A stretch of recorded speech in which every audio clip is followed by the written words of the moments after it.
Hello friends, কেমন আছো তোমরা? বাঙালি মানেই আমাদের মাথায় সবার প্রথম আসে মাছের ঝোল। তাই ভাবলাম আপনাদের সাথে আজকে শেয়ার করে ফেলি তেলাপিয়া মাছের ঝোল। আপনাদের মধ্যে হয়তো অনেকেই যারা মাছ ভালোবাসেন তাদের মাছের ঝোল আর ভাত কিন্তু খেতে অপূর্ব লাগে। আর অনেকের মধ্যেই এখনও অবধি ফ্যান্টাসি রয়েছে মাছের ঝোল বেঙ্গলি স্টাইল। তাই আজকের রেসিপি মাছের ঝোল আপনাদের সাথে শেয়ার করে নিচ্ছি। আজকের মাছের ঝোল ভীষণ কম মশলা, টমেটো আর কালো জিরে দিয়ে তৈরি করে ফেলেছি। আশা করি আপনাদের ভালোই লাগবে। তার আগে সকলকেই জানাই পূজার পর্বতে স্বাগত এবং নতুন বন্ধু পুরনো বন্ধু সকলকেই হ্যাপি নিউ ইয়ার। চলুন শুরু করি। এখানে আমি নিয়ে নিয়েছি 5 পিস মতন তেলাপিয়া মাছ। আপনারা এটা রুই মাছ, তেলাপিয়া মাছ যে কোনো মাছ দিয়ে তৈরি করতে পারেন। তেলাপিয়া মাছটা আমি দাগা এবং লেজা সমেত নিয়েছি। এখানে মাছটাকে প্রথমে একটু ম্যারিনেট করে নিতে হবে হলুদ এবং নুন দিয়ে। হলুদ দেওয়ার কিন্তু একটা মেডিসিনাল প্রপার্টিও আছে, যাতে মাছের কোনো জার্মস না থাকে। এখানে একটু দিয়ে দিচ্ছি সর্ষের তেল দিয়ে মাছটাকে ম্যারিনেট করলে দুটো অ্যাডভান্টেজ। সেটা হলো যে তেলে যখন মাছটা ছাড়বো আমরা তখন মাছটা ছেড়ে যাবে না, এবং দ্বিতীয় হলো ম্যারিনেশনটা ভীষণ ভালো হয়।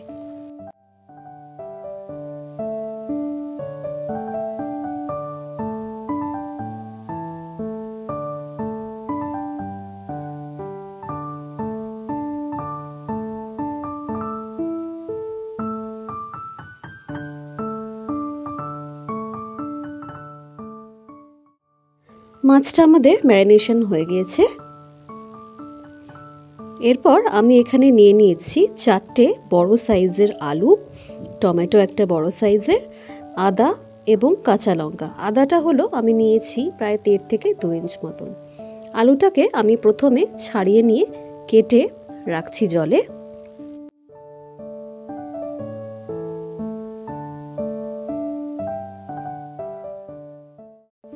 মাছের ঝোলের আলু মানেই কিন্তু এইভাবে লম্বা লম্বা করে কেটে নিতে হবে। আলুটাকে প্রথমে 2 ভাগ করে এইভাবে লম্বা লম্বা করে ওয়েজেসের মতন কেটে নিতে হবে।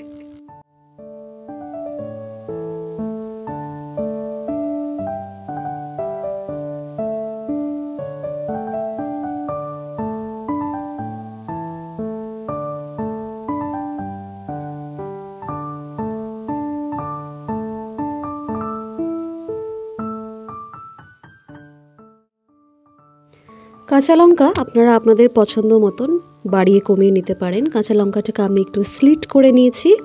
এখানে ছাড়িয়ে নিচ্ছি আদা এবং একটা গ্রেটারের সাহায্যে আদাটাকে একটু গ্রেট করে নিচ্ছি। এই সিম্পল মাছের ঝোলে কিন্তু আদা রসুন কোনোটাই লাগে না। এখানে আমার সমস্ত সবজি কাটা হয়ে গিয়েছে। গ্যাসটাকে আমি অন করে নিলাম। একটা কড়াই নিয়ে নিলাম। কড়াইটা সামান্য গরম হতেই দিয়ে দিচ্ছি এখানে 3 থেকে 4 টেবিল স্পুন মতন মাস্টার্ড অয়েল। সমস্ত মেজারমেন্ট আপনারা স্ক্রিনে দেখতে পাবেন, এছাড়া আলাদা করে আমি ডেসক্রিপশন বক্সেও দিয়ে দেব। এখানে সর্ষের তেল নেওয়ার কিন্তু একটা কারণ হলো সর্ষের তেলের একটা স্ট্রং অ্যারোমা হয়, তাই জন্যে। এখানে ছেড়ে দিলাম তেলের মধ্যে সমস্ত ম্যারিনেট করে রাখা মাছ। মাছ ছাড়ার সময় কিন্তু তেলে ভীষণ সাবধানে এটা করতে হবে, যাতে মাছের তেল ছিটকে না আসে। এখানে বলে রাখি, মাছটা কিন্তু তেলে দিয়েই সঙ্গে সঙ্গে আমরা উল্টাতে যাব না। প্রায় 1.5 থেকে 2 মিনিট পরে মাছটাকে আস্তে করে আমরা এপিট ওপিট করে ভাজতে শুরু করব।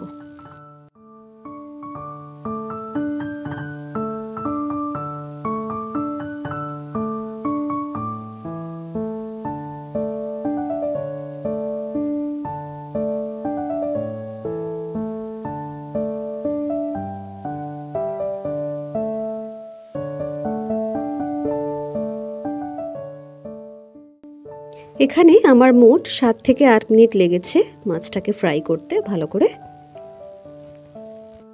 বন্ধুরা, আমার অফিশিয়াল চ্যানেল পূজার পর্বতে আপনারা পাবেন original pure and honest videos. তাই ভিডিওগুলো যদি আপনাদের ভালো লেগে থাকে এবং কাজের মনে হয় তাহলেই সাবস্ক্রাইব করবেন।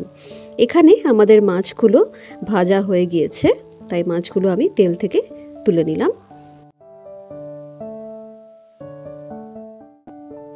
এই একই তেলে আমি ছেড়ে দিচ্ছি কেটে রাখা আলু এই তেলেই কিন্তু আমাদের সমস্ত মাছের ঝোলটা তৈরি হয়ে যাবে, এতে আর এক্সট্রা আমাদের কোনো তেল লাগছে না।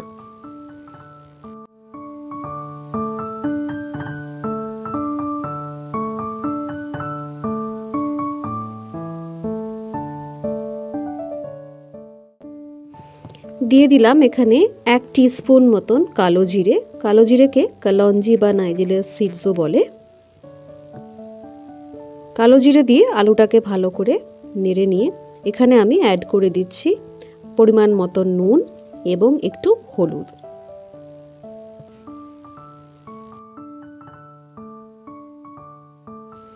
দেড় থেকে 2 মিনিট মতন আমি এটাকে ঢাকা দিয়ে একটু ভেজে নিলাম। এখানে মাথায় রাখতে হবে বন্ধুরা যে আলুগুলো যেন আমাদের বেশি ভাজা না হয়ে যায়, তাহলে তরকারির শেষে কিন্তু আলুগুলো গলে যেতে পারে।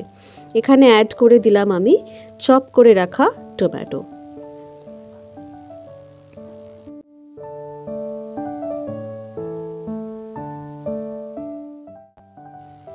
এরপর আমি এখানে অ্যাড করে দিচ্ছি জিঞ্জার পেস্ট, অ্যাড করে দিলাম র গ্রিন চিলি কাঁচা লঙ্কা।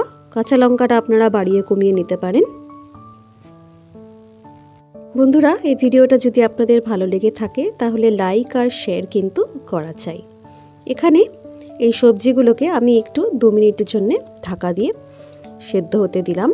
এরপর আমি এখানে একটু মশলা তৈরি করে নিচ্ছি। বাটিতে দিয়ে দিলাম হলুদ গুঁড়ো, কাশ্মীরি লাল মির্চ গুঁড়ো, ধনে গুঁড়ো, জিরে গুঁড়ো, একটুখানি চিনি এবং জল দিয়ে এটাকে আমি গুলিয়ে রেখে দিচ্ছি। মশলাটা এইভাবে পেস্ট তৈরি করে দিলে কিন্তু তরকারিতে দেওয়ার পরে সেটা জ্বলে যাওয়ার সম্ভাবনা থাকে না এবং তার টেস্টও কিন্তু অনেক বেশি বেড়ে যায়। এরপর এখানে আমাদের আলু এবং টমেটোগুলো ভালো করে সিদ্ধ হয়ে গিয়েছে। এখানে অ্যাড করে দিলাম আমাদের তৈরি করে রাখা মশলা। মশলার বাটিটা ধুয়েই আমি একটু জল অ্যাড করে দিলাম। সমস্ত কিছু মিশিয়ে দিলাম ভালো করে।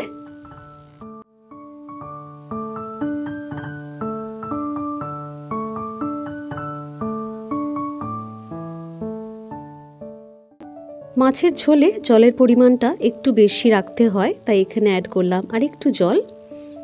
এরপর আমি এখানে অ্যাড করে দিচ্ছি পরিমাণ মতন নুন।